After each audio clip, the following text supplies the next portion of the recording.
행함이 없는 믿음은 살아있는 믿음이 아니라 죽은 믿음이에요. 많은 그리스도인들이 말씀을 듣기만 하고 실천하지 않는 죽은 믿음을 가지고 살아왔기 때문에 세상에서 지탄의 대상이 된 지 오래되었습니다. 그러므로 이제라도 그리스도인들은 행함을 통해 믿음을 인정받도록 사람들이 우리의 의로운 행위를 기억할 수 있도록 애쓰고 힘써야 됩니다. 하나님께서는 그렇게 애쓰고 힘쓰는 자들과 함께 하시고 도와주시는 줄을 믿습니다. 아멘. 우리가 아는 대로 로마 제국이 복음화될 수 있었던 가장 큰 원인은 그리스도인들이 고난과 환난과 핍박 중에도 참 믿음을 온몸으로 보여주는 삶을 살았기 때문이에요. 말과 혀로만 사랑하지 않고 행함과 진실함으로 서로 사랑하는 삶을 보여주었기 때문에 가능한 일이었습니다. 교회는 세상에 와서 보고 믿음에 이르도록 계약법에 합당한 삶을 보여줘야 합니다. 그래야 세상에 예수 그리스도를 대신하여 세상을 구원하는 구원 공동체의 사명과 책임을 온전히 감당할 수 있게 되는 줄을 믿습니다. 아멘. 빌립보서 4장 13절은 우리가 너무나 좋아하는 말씀인데 뭐죠? 내게 능력 주시는 자 안에서 내가 모든 것을 할 수 있다라는 말씀이에요. 근데 이 말씀은 우리가 무차별적으로 이것을 이제 인용하고 적용하려고 하는데 이 말씀이 쓰여졌을 때 이 말씀은 빌립보 교회의 상황에 대해서 사도 바울이 그 상황을 어떻게 해결할 거냐에 대해서 말씀하는 중에 있었다라는 것을 먼저 알아야 됩니다. 빌립보 교회는 유오디아와 순두계 사이의 분쟁으로 인해서 그리고 개들과 행악하는 자들과 몸을 해하는 즉 할례자들로 인해서 기쁨과 감사를 잃어버리고 있었습니다.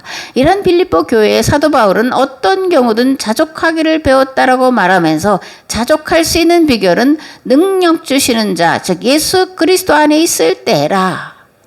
그러므로 너희들도 예수 그리스도 안에 있어라. 너희가 나에게 배우고 듣고 본 바를 지켜 행하라. 나를 생각하라. 이렇게 권면하고 있는 말씀이라는 것을 알아야 합니다. 아멘. 사도 바울은 모든 것을 다 자족할 수 있다라고 말하는데 여기에는 고난과 환난과 궁핍도 포함되어 있습니다. 감사에는 무엇이 있고 없고의 문제가 아니라 고난과 핍박과 죽음 앞에서도 가난 가운데도 궁핍 가운데도 만족하며 살 수 있다라고 말합니다. 십자가는 구호가 아니라 삶이에요. 십자가의 길을 가는 그리스도인이 품어야 할 능력이요 비결입니다. 그렇게 사도 바울은 이렇게 말씀합니다. 하나님의 지으신 모든 것이 선함에 감사함으로 받으면 버릴 것이 없나니 하나님의 말씀과 기도로 거룩하여 지민이라. 하나님의 말씀과 기도로 그리고 그 말씀대로 살아가는 거룩한 삶을 통해서 자족할 수 있다. 그러므로 너희들도 그리스도 안에서 나에게서 배우고 보고 듣고 본 바를 기억함으로 너희들의 분열과 또 교회의 문제를 넉넉히 해결하도록 하라. 이렇게 권면의 말씀을 하고 있다는 것을 다시 한번 말씀을 드립니다. 사도 바울은 하나님께로부터 오는 모든 것들은 다 선하다. 하나님이 인도하신 길과 방법만이 최선이다라고 믿고 산 자의 전형입니다. 하나님은 가장 좋은 길로 인도하시고 가장 좋은 것을 주시는 분이심을 믿은 자예요. 예수 그리스도 안에 있는 것이 가장 값지고 복된 것인 줄 알고 산 자의 표상입니다. 그래서 빌립보서에는 그리스도 안에 그리스도와 함께라는 표현을 그토록 많이 사용하고 있는 겁니다. 생각과 말이 곧 그 사람입니다.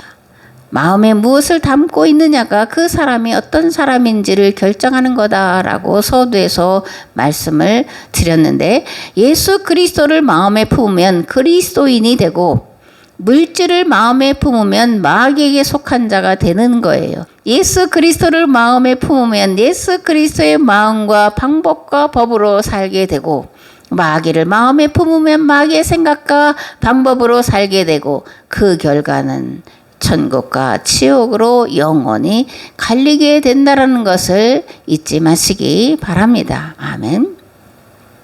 개구리 주차라는 게 있어요. 개구리 주차는 바퀴 하나는 인도에, 바퀴 하나는 도로에 이렇게 올려놓는 주차 방법을 말하는데, 그리스도인은 이런 개구리 주차와 같은 그런 삶을 살아서는 안 돼요.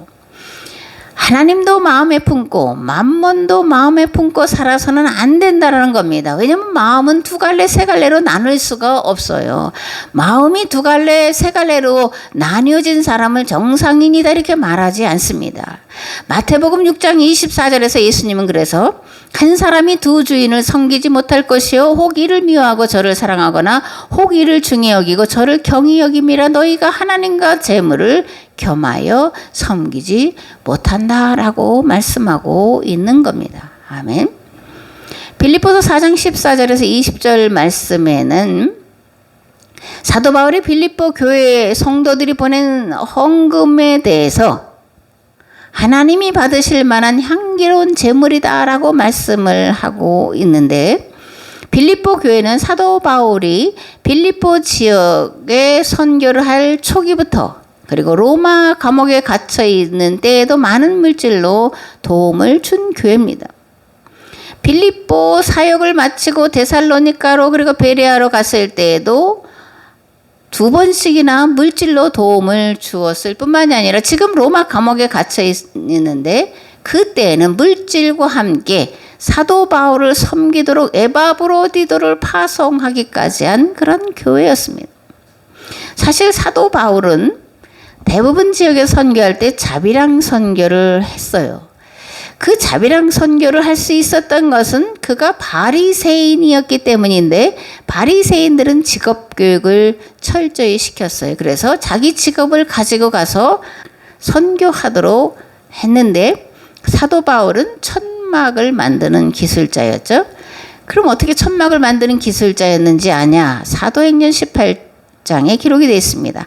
그 후에 바울이 아덴을 떠나 고린도에 이르러 아굴라라 하는 본도에서 난 유대인 한 사람을 만나니 글라우디오가 모든 유대인을 명하여 로마에서 떠나라 한 거로 그가 그 안에 브리스길라와 함께 이달리아로부터 새로 온지라. 바울이 그들에게 가매 생업이 같음으로 함께 살며 일하니 그 생업은 천막을 만드는 것이었더라. 아멘.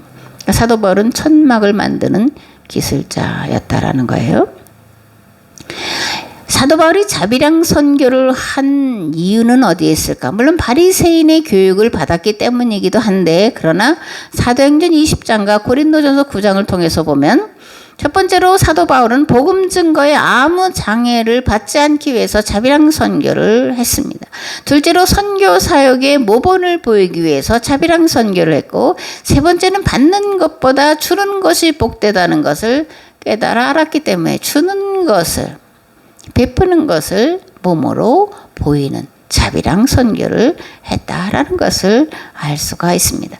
그런데 이러한 자비랑 선교에 온님을 기렸던 사도 바울에게 물질적으로 도움을 준 교회가 있었는데 빌립보 교회였어요. 그럼 빌립보 교회는 왜 이렇게 물질적으로 사도 바울의 선교 사역에 도움을 줬냐?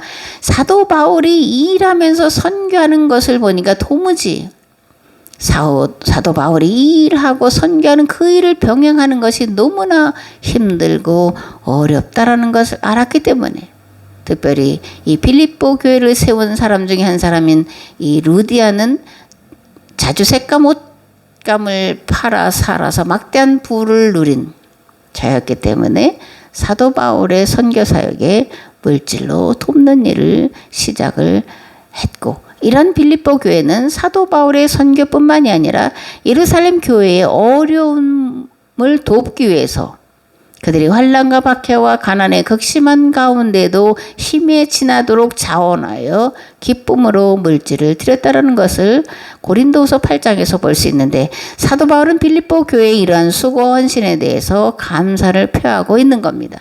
내가 선물을 구함이 아니 오직 너에게 유익하도록 풍성한 열매를 구함이라. 에바브로디도 편에 너희가 준 것을 받음으로 내가 풍족하니 이는 받으실 만한 향기로운 제물이요 하나님을 기쁘시게 한 것이라. 나의 하나님이 그리스도 예수 안에서 영광 가운데 그 풍성한 대로 너희 모든 쓸 것을 채우시리라. 하나님 곧 우리 아버지께 세세 무궁토록 영광을 돌릴지어다. 아멘. 주의 일에 충성되고 신실한 종의 사역을 돕는 것이 곧 예수 그리스도를 돕는 것이요 사역을 위해 드리는 것이 곧 하나님께서 받으실 만한 향기로운 제물이 되는 겁니다. 빌립보 교회는 사도 바울의 영성을 닮은 교회였고 사도 바울은 예수 그리스도의 영성을 닮은 자였고 그러므로 빌립보 교회가 한 일은 바울을 돕는 일이었지만 또한 주의 일을 돕는 것이었고 그런 물질과 헌신이 하나님이 받으실 만한 향기로운 제물이다라고 바울은 빌립보 교회 성도를 향해서 말씀을 하고 있는 겁니다. 마지막으로 사도 바울은 주의 일에 헌신하는 교회에서 반드시 풍성한 은혜로 응답하시고 채우셔서 더욱 복된 삶을 살도록 이끄실 것을 말씀을 하고 있습니다. 영성의 법과 물성의 법은 하나님께로부터 나오기 때문에 동일한 원리가 적용이 돼요. 그렇기 때문에 하나님은 하늘의 신령한 복만 주시는 분이 아니라 땅에 기름진 복도 넘치도록 주셔서 살아가는 동안에 부족함이 없도록 채우실 뿐만이 아니라 부족한 자들을 채우도록 하시는 아버지이신 줄을 믿습니다. 아멘. 빌립보서 4장 21절에 23절 말씀은 바울의 빌립보 교회를 향한 소망의 말씀이 담겨져 있어요. 사도 바울은 처음부터 그리스도 안에라는 말을 쓰고 있는데 왜냐하면 그것이 교회의 자기 자리이기 때문입니다. 교회는 그리스도 안에 있을 때 생명이 있고 그리스도 안에 있을 때 같은 말을 하고 같은 마음과 같은 생각을 가질 수 있습니다. 교회는 그리스도의 몸이고 교회의 머리는 예수 그리스도이십니다. 만일 교회 안에 분열이나 불화가 있다면 그리스도 안에 있는지 신속하게 점검을 해야 돼요. 만일 그렇지 않으면 꺾여 버려지게 되고 땔감이 될 뿐입니다. 예수 그리스도 안에 예수 그리스도와 함께 있는 것이 교회와 성도의 자기 자리라는 것을 마음에 깊이 새기시기를 바랍니다. 하나님은 그리스도 안에 그리스도와 연합한 자들을 통해 세상을 새롭게 하시고 마침내 창조의 완성을 이루실 줄을 믿습니다. 아멘. 나는 참 포도나무여 내 아버지는 농부라. 물은 내게 붙어있어 열매를 맺지 아니하는 가지는 아버지께서 그것을 제거해 버리시고 물은 열매를 맺는 가지는 더 열매를 맺게 하려 하여 그것을 깨끗하게 하시느니라. 너희는 내가 일러준 말로 이미 깨끗하여졌으니 내 안에 거하라. 나는 포도나무여 너희는 가지라. 그가 내 안에 내가 그 안에 거하면 사람이 열매를 많이 맺나니 나를 떠나서는 너희가 아무것도 할 수 없습니다. 사람이 내 안에 거하지 아니하면 가지처럼 밖에 버려져 마르나니 사람들이 그것을 모아다가 불에 던져 사르느니라. 너희가 내 안에 거하고 내 말이 너희 안에 거하면 무엇이든지 원하는 대로 구하라. 그리하면 이루리라. 아멘. 내게 능력 주시는 자 안에서 예수 그리스도 안에서 우리가 이 세상의 구원을 위해서 무엇이든지 구하면 하나님께서 들으시고 응답해 주실 줄을 믿습니다. 아멘.